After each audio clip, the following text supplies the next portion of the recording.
మోకాలు నొప్పులకి ఒక మంచి రెమెడీతో మనతో పాటు ఉన్నారండి. Yoga and naturopathy doctor Shagufta గారు. అసలు ఈ రెమెడీ ఏంటి? ఈ రెమెడీలో యూజ్ చేసే ఐటెమ్స్ ఏంటి? ఈ ఐటెమ్స్ నుంచి మనం మోకాలు నొప్పులను ఎలా తగ్గించుకోవచ్చో మేడం ద్వారా తెలుసుకుందాం. నమస్తే మేడం. నమస్తే అండి. మేడం మోకాలు నొప్పులు ఒకప్పుడు ఓల్డర్ పీపుల్‌లో మాత్రం మనం చూసేవాళ్ళం. ఇప్పుడు ప్రతి ఒక్కరికి కామన్ అయింది. 30 ఇయర్స్ అబోవ్ దాటిందంటే గాని ప్రతి ఒక్కరికి వస్తా ఉన్నాయి. అసలు కారణాలు ఏంటి మేడం మోకాలు నొప్పులు రావడానికి? మెయిన్ థింగ్ ఒకటేనండి, సిట్టింగ్ జాబ్స్. నేనైతే అదైతే 100% చెప్తాను. మొబిలిటీ లేకుండా కూర్చొనే ఉంటాం ఒక సిస్టమ్ ముందర. హ్యాండ్ మూవ్‌మెంట్ ఉండదు, లెగ్ మూవ్‌మెంట్ కూడా ఉండదు. నేనేమంటా అంటే ప్రతి జాయింట్‌కి ఎవ్రీ 1 అవర్‌లో అట్‌లీస్ట్ 4, 5 టైమ్స్ మూవ్‌మెంట్ ఉండాలి. మొబిలిటీ లేకపోతే అక్కడ రక్తంతా టైట్‌గా అయిపోతది. నర్వ్స్ అన్నీ టైట్ అయిపోతది. దానివల్ల బ్లడ్ సప్లై అవ్వదు. దానివల్ల కూడా మనకి ఎక్కువ వస్తాయన్నమాట. మెయిన్ థింగ్ ఇప్పుడున్న లైఫ్ స్టైల్‌లో ఒకటే మెయిన్ కారణం యంగ్ జనరేషన్‌లో రావడానికి మోకాళ్ళ నొప్పులంటే సిట్టింగ్ జాబ్స్ ఒకటి. ఓకే. అదైతే మనం మార్చలేము. అట్‌లీస్ట్ మార్చలేము కాబట్టి మొబిలిటీ. చైర్‌లో కూర్చొనైనా సరే కాళ్ళు ఇటు అటు మూవ్ చేస్తూ ఉండండి. మోకాళ్ళ నొప్పులు వస్తే నిలబడలేము, కూర్చోలేము. పెద్ద సమస్య అది. కాబట్టి మనం ఫ్యూచర్‌లో మనం ఆల్రెడీ మన ఇంట్లో అమ్మ గాని, అత్తయ్యలు గాని సఫర్ అవుతుంటారు. నాన్నలు గాని సఫర్ అవుతుంటారు. వాళ్ళు ఎంత క్రానిక్ పెయిన్‌తో సఫర్ అవుతున్నారు. సో, మనం ఉన్న జనరేషన్‌లో, యంగ్ జనరేషన్‌లో మనం ఉన్న పెయిన్‌ని కంట్రోల్ చేసుకోకుండా ఇగ్నోర్ చేసామనుకోండి, పెద్ద అవ్వడానికి ముందే మనకి పెయిన్స్ వచ్చేస్తాయి. ఓకే. సో, మెయిన్ థింగ్ కూర్చొని జాబ్ చేసేవాళ్ళు ఎవరైతే ఉన్నారో అట్‌లీస్ట్ లెగ్‌ని మూవ్‌మెంట్ ఎలివేట్ చేయడం, పైకి లిఫ్ట్ చేయడం, డౌన్ చేయడం, అట్‌లీస్ట్ ఏదో ఒక మూవ్‌మెంట్ అయితే ఇవ్వడం కంపల్సరీ అంటాను నేను. ఒకవేళ పెద్దవాళ్ళలో ఈ సమస్య వచ్చిందంటే ఎందుకంటే కొంతమంది వెయిట్ ఎక్కువ ఉంటారు. కొంతమంది నరాల బలహీనతని ఇగ్నోర్ చేస్తే అది క్రానిక్‌గా నీ పెయిన్స్ లాగా వస్తది. కొంతమంది చాలా చిన్న బోన్ అండి. పటెల్లా అంటారు మోకాళ్ళ దగ్గర ఆ బోన్. ఆ బోన్‌ని ఎంత బాడీని వెయిట్ మెయింటైన్ చేయగలుగుతాం. మన బాడీ ఐడియల్ వెయిట్ కంటే ఒక మేబీ కొద్దిగా 5 కేజీలు, 6 కేజీలు ఎక్స్‌ట్రా ఉంటే మోయగలుగుతది. మోర్ దెన్ ఎక్కువ ఉంటే ఆ బోన్ కూడా ఏమవుతది, దాన్ని మోసే కేపబిలిటీని కోల్పోతది కాబట్టి రాను రాను అది కరగడం స్టార్ట్ అవుతది. దానివల్ల కూడా మోకాళ్ళ నొప్పులొస్తాయి. సో, మోకాళ్ళ నొప్పులు వచ్చిన వాళ్ళు డెఫినిట్‌గా వెయిట్ ఎక్కువ ఉంటే వెయిట్ కంపల్సరీ తగ్గించుకోవాలి ఫస్ట్.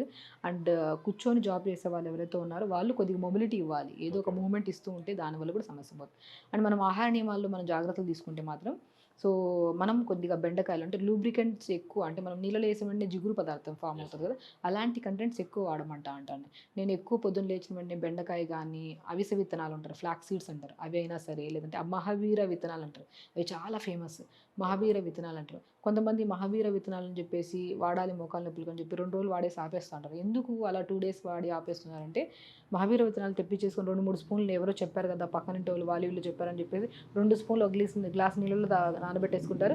ఒక 20 నిమిషాలు అయిన తర్వాత నీళ్ళతో సహా అవి తాగేస్తారు. దానివల్ల క్రానిక్ కాన్‌స్టిపేషన్ ప్రాబ్లమ్ వస్తది. Okay madam. ఎప్పుడైనా సరే మహావీర విత్తనాలు గానీ, బెండకాయ గానీ, అవిసె విత్తనాలు గానీ నీళ్ళలో ఏసుకొని లైట్‌గా ఒక్క నిమిషం మరిగించుకొని ఒక హాఫ్ అన్ అవర్, 1 అవర్ ముందు నానబెట్టుకుంటే సరిపోతదండి. అది కూడా క్వాంటిటీ చూసుకోవాలి. ఓకే. హాఫ్ స్పూన్ అవిసె విత్తనాలు, హాఫ్ స్పూన్ మహావీర విత్తనాలు, ఒక బెండకాయ. ఓకే ఒక మేడం. 200, 250 ఎంఎల్ వంత వాటర్ తీసుకొని 1 మినిట్ మరిగిచ్చేసుకొని ఫిల్టర్ చేసేసేయండి. ఓకే లేదంటే మేడం. ఆ ఫిల్టర్ చేస్తున్నప్పుడు జిగురుగా ఉంటది. ఫిల్టర్ అవ్వలేదు కాబట్టి జస్ట్ పైనున్న వాటర్‌నంతా వంచేసేయండి. Okay madam. మంచిగా వాటర్ తాగండి.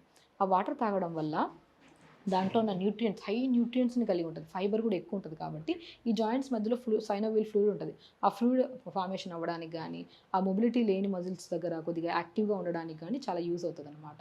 సో, నేను ప్రీవియస్ వీడియోస్‌లో కూడా చాలా చెప్పాను. మోకాళ్ళ నొప్పులుంటే మాత్రం మనం క్యాబేజ్ ప్యాక్ అనేది చాలా బాగా యూజ్ అవుతదని నేను చెప్పాను.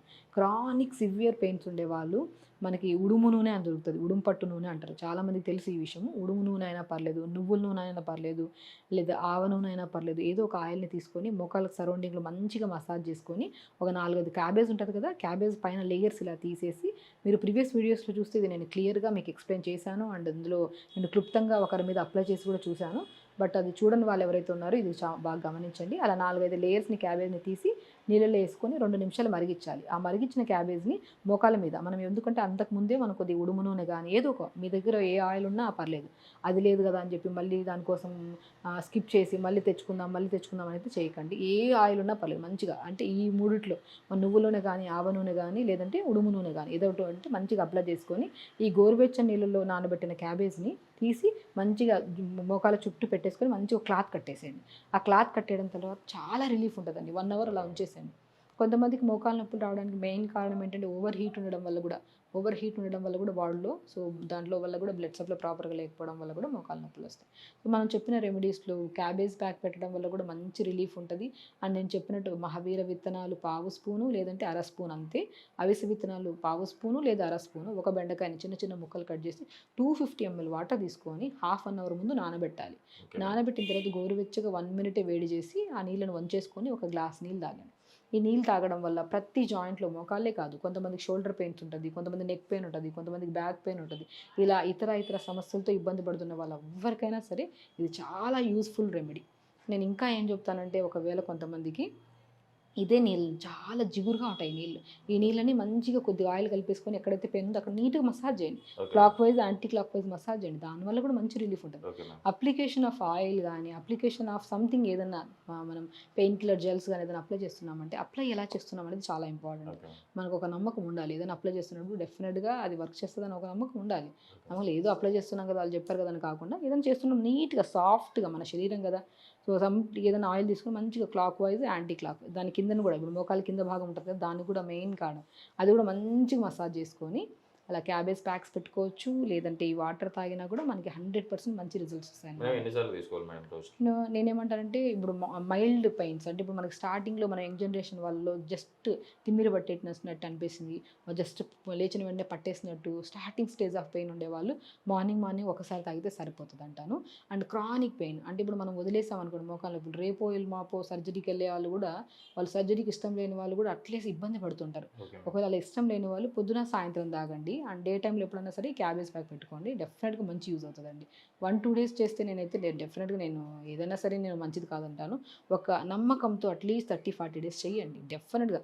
ఎందుకంటే యాజ్ ఎ డాక్టర్స్ మేము ఎంతోమంది పేషెంట్స్కి అప్లై చేసాము, వాళ్ళకి మంచి రిజల్ట్స్ వచ్చాయి కాబట్టి మేము చెప్తున్నాం కాబట్టి డెఫినెట్గా ఇది చేయండి, మంచి రిజల్ట్స్ వస్తాయి అన్నమాట. మేడం ఇప్పుడు మోకాల్లో గుజ్జు అరిగిపోయి ఉంటుంది, వాళ్ళకు కూడా మన రెమెడీ యూజ్ అవుతుంది? డెఫినెట్గా అండి, ఎందుకంటే నేను చెప్పాను కదా, అవిసె విత్తనాలు, మహావీర విత్తనాలు, బెండకాయ, దీంట్లో ఏమవుతుందంటే ఈ నీళ్ళు మనం ఇంటేక్ తీసుకోవడం వల్ల జాయింట్స్ మధ్యలో ఫ్లూయిడ్ని ఫామ్ చేయడానికి కానీ, జాయింట్స్ ఎనర్జీ ఫామ్ చేయడానికి కానీ చాలా యూజ్ అవుతుంది కాబట్టి డెఫినెట్గా మంచి యూజ్ అవుతుంది, రిజల్ట్ ఉంటుంది. జాయింట్ మధ్యలో ఫ్లూయిడ్ ఫ్లూయిడ్ ఫామ్ చేసి క్యాపబిలిటీని కలిగి ఉంది. సో మనం ఇమీడియట్గా 1-2 డేస్ తాగితే ఏది రిజల్ట్ ఉండదు, ఒక 40 డేస్ లేదా 2 months తాగండి. క్రమేపీ తాగుతున్న కొద్దీ మీకు మంచి రిజల్ట్ ఉంటుంది. అలాగ 1-2 months తాగితే డెఫినెట్గా ఫామ్ అవుతుంది, మంచి రిలాక్సేషన్ కూడా ఉంటుంది పెయిన్స్. మేడం ఈ జాయింట్ పెయిన్స్ ప్రాబ్లం ఉన్న వాళ్ళు ఎలాంటి ఫుడ్ తీసుకుంటే బాగుంటుంది? సో నేను ప్రీవియస్గా చాలాసార్లు చెప్పాను, ఫైబర్ ఫుడ్ తీసుకోండి, కొద్దిగా ఆల్మండ్స్ తినండి, కొద్దిగా పిస్తా తినండి, పంకిన్ సీడ్స్ తినండి, వాటర్ మిలన్స్. మీరు తింటున్న బ్రేక్ఫాస్ట్, లంచ్, డిన్నర్ని డిస్టర్బ్ చేయకండి. దాని మిడిల్లో తీసుకుంటున్న స్నాక్స్ ఏదైతే నా బజ్జీలు కానీ, ఇవి పునుగులు కానీ అలాంటివి తీసుకో, ఆయిల్ ఫుడ్స్ అన్నీ బంద్ చేసేసి మంచిగా ఇలాంటి నట్స్ తీసుకోండి, మంచి బలం ఉంటుంది, హెల్తీగా ఉంటాం అనమాట. ఓకే మేడం, ఇప్పుడు మోకాలు నొప్పులు కానీ అంటే గుజ్జు అరిగిపోయిన వాళ్ళు కానీ ఈ రెమెడీని పాటిస్తారు కంపల్సరీ, వాళ్ళు వాళ్ళ పెయిన్స్ నుంచి బయటపడతారు, మంచిగా హ్యాపీగా తిరుగుతారని చెప్పేసి ఆశిద్దాం మేడం. Thank you. నమస్తే.